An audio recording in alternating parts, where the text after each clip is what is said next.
रस्सी बांधकर शिकार करने के लिए निकलते हैं। वहीं डॉग भी रस्सी से बंधा हुआ होता है। यहाँ पर जून जब जा रही होती है तब उसे जंगल के बीच में एक आदमी दिखाई देता है जिसे उस एंटिटी ने शायद पजेस कर लिया है, लेकिन जून बचपन से ये सब देखती आ रही है, इसीलिए वो उसको इग्नोर करके आगे बढ़ती है। वहीं नॉलन को आगे एक अंडा दिखाई देता है और वो उसको लेने के लिए आगे बढ़ता है, लेकिन उसकी रस्सी खत्म हो जाती है। इसलिए नॉलन रोप को खोलने लगता है क्योंकि वो बस 2 ही कदम की दूरी पर था, पर सही समय पर सैम आकर उसको रोकता है। फिर दोनों भाई वहाँ से जाने लगते हैं। तभी सैम धीरे से आवाज में नॉलन से कहता है कि मॉम मुझसे तुमसे ज्यादा प्यार करती है। ये सुनकर नॉलन को बुरा लगता है, पर जब वो सैम से पूछता है कि तुमने अभी अभी क्या कहा, तो सैम काफी हैरान होता है और कहता है कि मैंने तो कुछ भी नहीं कहा। यानी कि नॉलन का एक वहम होता है, सैम ने सच में कुछ नहीं कहा था। लेकिन नॉलन को लगता है कि सैम झूठ बोल रहा है और गुस्से में आकर वो सैम के रोप पर पैर रख देता है, जिस कारण सैम गड़बड़ा जाता है और वो नीचे गिर जाता है। साथ ही उसकी रस्सी निकल जाती है। ये खतरा देख नॉलन तुरंत सीटी बजाता है और अपनी मॉम को सिग्नल देता है। वहीं नॉलन अपनी रस्सी काटकर सैम को नीचे से ऊपर लाता है, पर तभी हम देखते हैं कि उसी पेड़ पर एक अजीब औरत जिसकी सांप जैसी खाल होती है और एक क्रिएचर जैसी जुबान, वो बाहर आकर इन दोनों पर अटैक करने वाली होती है। तभी पीछे से जून आकर इन्हें ऊपर ले जाती है और अपनी रस्सी से इन लोगों को बांध देती है। अब वो क्रिएचर जून के पास आकर उस पर घुर्राने लगता है। वहीं बच्चों को तो कुछ भी समझ में आ ही नहीं रहा था कि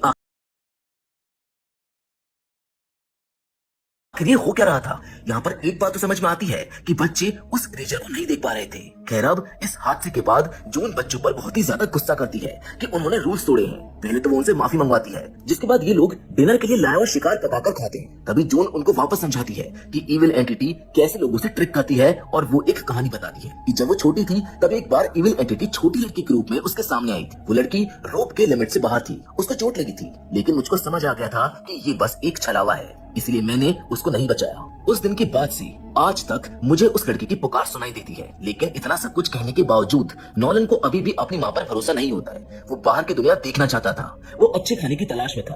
उसको ये भी लग रहा था कि उसकी माँ झूठ कह रही है, किसी कारण से बाहर कोई एंटिटी नहीं है और हमारे जैसे लोग भी हैं। अब डिनर के बाद वो एक क्लेंजिंग रिचुअल करती है, जिसमें एक एक करके दोनों बच्चों को एक सेलर यानी छोटे से बेसमेंट में बंद कराती है। वो एक तरह से इस घर के लिए प्रेयर करने के लिए कहती है, ताकि इनके अंदर अगर कोई डार्कनेस है तो वो घर के बाहर चली जाए। शाम को जून बाहर बैठी हुई थी और तभी हम उस औरत वाले क्रिएचर को देखते हैं जो घर की तरफ देखकर घुर्रा रही थी। वहीं उस पेड़ से भी सांप अंदर जा रहा था। अब रात को नॉलन सैम से कहता है कि आज हम लोग बिना रोक के बाहर थे, लेकिन हमको कुछ भी नहीं हुआ। शायद मॉम झूठ बोल रही है, लेकिन सैम कहता है कि हम मुश्किल से बच पाए हैं, हमें मॉम पर भरोसा रखना चाहिए। फिर नॉलन उससे पूछता है कि माँ ने हमारे डैड और दादा दादी को क्यों मारा था, जिस पर सैम बताता है क्योंकि उन्हें इविल एंटिटी ने पजेस कर लिया था और मॉम ने हमें बचाने के लिए ही ये सब कुछ किया है। यानी कि यहाँ पर ये भी क्लियर होता है कि उनकी पूरी फैमिली को जून नहीं मारा था। ये सब सुनने के बाद नॉलन को अपनी माँ के ऊपर और भी शक होने लगता है। वहीं दूसरी ओर जून अब भी घर के बाहर बैठी हुई थी और तभी हम उसके हस्बैंड को देखते हैं। दरअसल ये वही एंटिटी होती है जो जून को रोमांटिक बातें और पुरानी चीजें याद दिलाती है कि कैसे वो एक हैप्पी फैमिली थे। पर जून उसे कहती है कि वो मेरा अतीत है और मैं अपने बच्चों को बचा कर रहूंगी। लेकिन तभी वो इविल धमकी देता है कि तुम अपने बच्चों को ज्यादा दिन तक बचा नहीं पाओगी, एक दिन मैं उनको पजेस करके ही रहूंगा, जिससे जून डर कर घर के अंदर चली जाती है। अगले दिन जून ग्रीन हाउस में काम कर रही होती है। तब नॉलन देखता है कि जून के बैक पर एक सांप का टैटू बना है जो इविल एंटिटी का निशान होता है। वो जून से सवाल करता है कि आप जिस एंटिटी से दूर भाग रहे हो उसका टैटू क्यों बनवाया है, जिस पर जून थोड़े से गुस्से में और इरिटेटेड होकर कहती है कि ये टैटू मैंने काफी पहले बनवाया था, इविल एंटिटी के इस दुनिया में आने से पहले। और ये कहकर वो लोग शिकार के लिए निकल जाते हैं। देखते ही देखते शाम हो जाती है। जून जब अपने कमरे में नहा रही होती है तब नॉलन अचानक से नींद में चलते हुए वहाँ पर आ जाता है। अब जून को खतरा होता है कि ये ऐसे ही बाहर ना चला जाए, इसीलिए अगले दिन उसके पैर पर वो घंटी बांध देती है ताकि इसकी आवाज से वो जाग जाए। इस तरह इनके दिन गुजरते रहे। एक दिन जून जब शिकार कर रही होती है तभी उसको कुछ हलचल महसूस होती है। वो अपना क्रॉसबो निकालकर आगे बढ़ती है और तभी वो देखती है कि एक कौवा नॉलन के चेहरे को नोच रहा है। ये नजारा देखकर जून एक पल के लिए पूरी डर जाती है, पर अगले पल वो खुद को संभालती है और उसको पता चलता है कि ये तो बस एक इल्यूजन है और वो शांत हो जाती है। लेकिन आज इन्हें खाने के लिए कुछ भी नहीं मिला था, इसलिए ये लोग पेड़ों की छाल निकालकर उसे ही पकाकर खा रहे होते हैं। अब ऐसे ही एक दिन जब ये तीनों लोग छाल इकट्ठा कर रहे थे तभी नॉलन देखता है कि जून और सैम अचानक से उसको छोड़कर चले गए हैं। लेकिन तभी कोई उसका रोप खींचकर उसे एक कुएं की तरह खींचने लगता है और अंदर गिरने के बाद एक स्नेक लाइक ह्यूमन क्रिएचर उसको खाने लगता है। लेकिन दूसरे पल में वो इस सपने से उठ जाता है। दरअसल वो अभी भी नींद में ही चल रहा था और चलते हुए घर के बाहर आ गया था और वो भी बिना रोप के। तभी सामने उसका कूड़ा दिखाई देता है और वो उसको देखने के लिए आगे जाता है। लेकिन तभी जून तुरंत आकर उसको लेकर वहां से चली जाती है।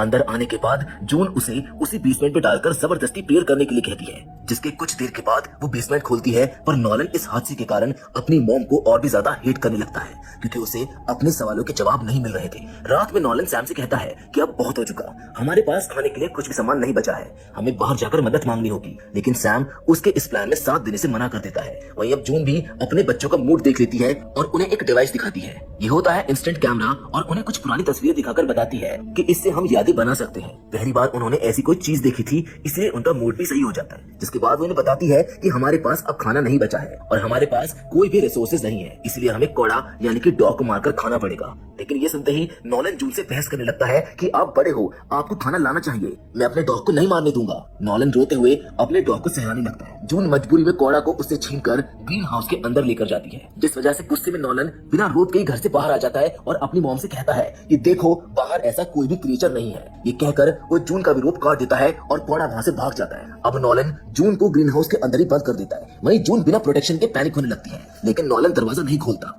वो ये सब कुछ बस इसलिए कर रहा था ताकि अपनी मॉम को वो ये यकीन दिलाए कि बिना रोक के हम बाहर जा सकते हैं और खाना ला सकते हैं। साथ ही यहाँ पर कोई इविल नहीं है। लेकिन तभी हम एक इविल को देखते हैं जो जून की मॉम के रूप में होती है और वो उसके पास आने लगती है। वो एंटिटी जून की तरफ ही बढ़ने लगती है। वो कहती है कि तुमने मुझको जहर देकर मारा था, इसलिए मैं तुमको पजेस करके तुम्हारे बच्चों को भी मार दूंगी। इस बीच ग्रीन हाउस के बाहर सैम भी आ जाता है, जहाँ नॉलन और सैम के बीच में लड़ाई होने लगती है। लेकिन वही ग्रीन हाउस के अंदर जैसे वो एंटिटी जून के पास पहुंचने वाली होती है, जून खुद को पजेस होने से बचाने के लिए अपना गला काट देती है और खुद को मार लेती है। तभी सैम आकर ग्रीन हाउस का दरवाजा खोलता है और अपनी मॉम को ऐसी हालत में देखकर दोनों बच्चे काफी ज्यादा रोने लगते हैं। लेकिन सैम की हालत बहुत ही बुरी हो चुकी थी, वो बीमार था। नॉलन उसका ख्याल रखने लगता है। अब आगे हम देखते हैं कि नॉलन तीनों रोप्स को जोड़ लेता है, जिससे वो जंगल से बाहर आ जाता है। ये लोग बहुत ही शेड्यूल्ड एरिया में होते हैं, लेकिन वहाँ पर कोई भी नहीं होता। निराश होकर वो घर लौट आता है, लेकिन तभी वहाँ पर एक आदमी आ जाता है और उसको बताता है कि मैं एक हाइकर हूँ और मैं जंगल से जा रहा था, तब मैंने तुम्हारी चीख सुनी, इसलिए मैं यहाँ पर आ गया। नॉलन को लगता है कि ये शायद वही इविल होगी, जिसमें वो हाइकर अपना नाम वगैरह बताता है। जिसके बाद नॉलन को यकीन होता है कि ये सच में एक इंसान है। नॉलन उसको बताता है कि मेरी माँ मर चुकी है और मेरा भाई बीमार है, उसे खाने की जरूरत है। जिस पर हाइकर कहता है कि मेरे पास खाना है। लेकिन तभी सैम वहाँ पर आ जाता है। हाइकर कुछ कहता, इससे पहले सैम हमला कर देता है और वो हाइकर घायल होकर वहाँ से भागने लगता है। लेकिन नॉलन हाइकर के पीछे जाने लगता है। वो देखता है कि वो आदमी पेड़ के पास गिरा हुआ था और उसने 911 को कॉल किया था।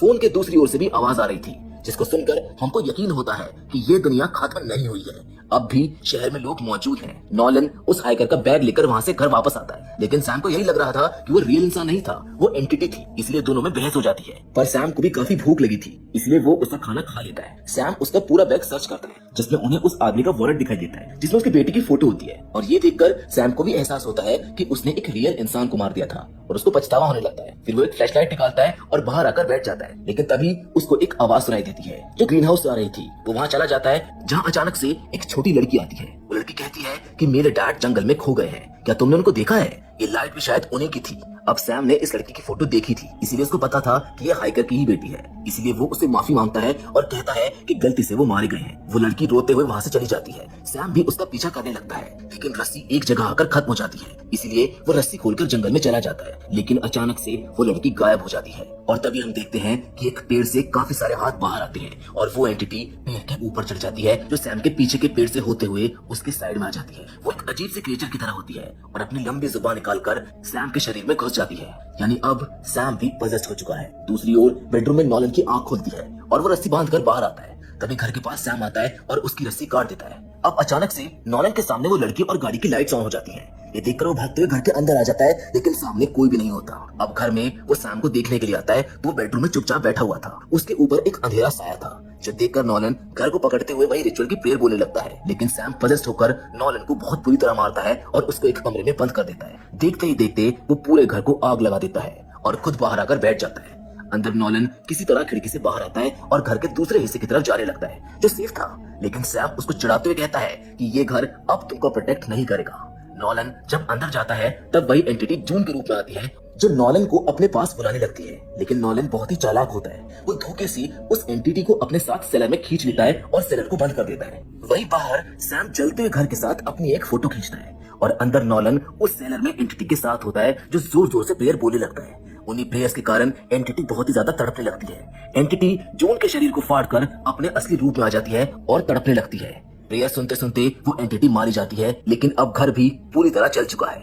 अब कुछ समय बीत जाता है और हम देखते हैं कि एक रेस्क्यू टीम आ जाती है जो नॉलन को बचा लेती है। शायद ये टीम 911 के कारण ही यहाँ पर आई हुई थी, जिसे वो हेलीकॉप्टर से लेकर चले जाते हैं। थोड़ी देर के बाद नॉलन को होश आता है। वो अपने भाई के बारे में पूछता है। उसको भी रेस्क्यू कर लिया गया था, जिसके साथ दोनों भाई बच जाते हैं। लेकिन अंत में हम उस फोटोग्राफ को देखते हैं जो सैम ने खींचा था। उसके हाथ पर उसी इविल एंटिटी का हाथ होता है और इस सीन के साथ ये कहानी यहीं पर खत्म हो जाती है। तो दोस्तों, इस कंफ्यूजिंग एंडिंग के साथ ये मूवी यहीं पर खत्म हो जाती है। अब बात करते हैं कि आखिर ये इविल एंटिटी रियल में थी या फिर नहीं। वेल, डायरेक्टर ने इसका जवाब ऑडियंस पर छोड़ा है, यानी कि ये भी एक ओपन एंडेड मूवी थी। अगर आप क्रीचर को रियल समझते हैं तो वो रियल है, नहीं तो वो रियल नहीं है। वैसे काफी ऑनलाइन थ्योरीज ये सजेस्ट करती है कि वो इविल एंटिटी रियल में नहीं थी। ये सब जून के दिमाग का एक वहम था। जून इससे पहले अपने पेरेंट्स के साथ एक अजीब एनवायरनमेंट में पली और बड़ी हुई थी। ये इविल एंटिटी सबसे पहले उसकी मॉम को नजर आने लगी थी, या उनको लगने लगा था कि बाहर की दुनिया में कोई इविल एंटिटी फैली हुई है और उन्हें लगा कि इस इविल ने पूरी दुनिया पर कब्जा कर लिया है। इसीलिए अपने अपने तरीके से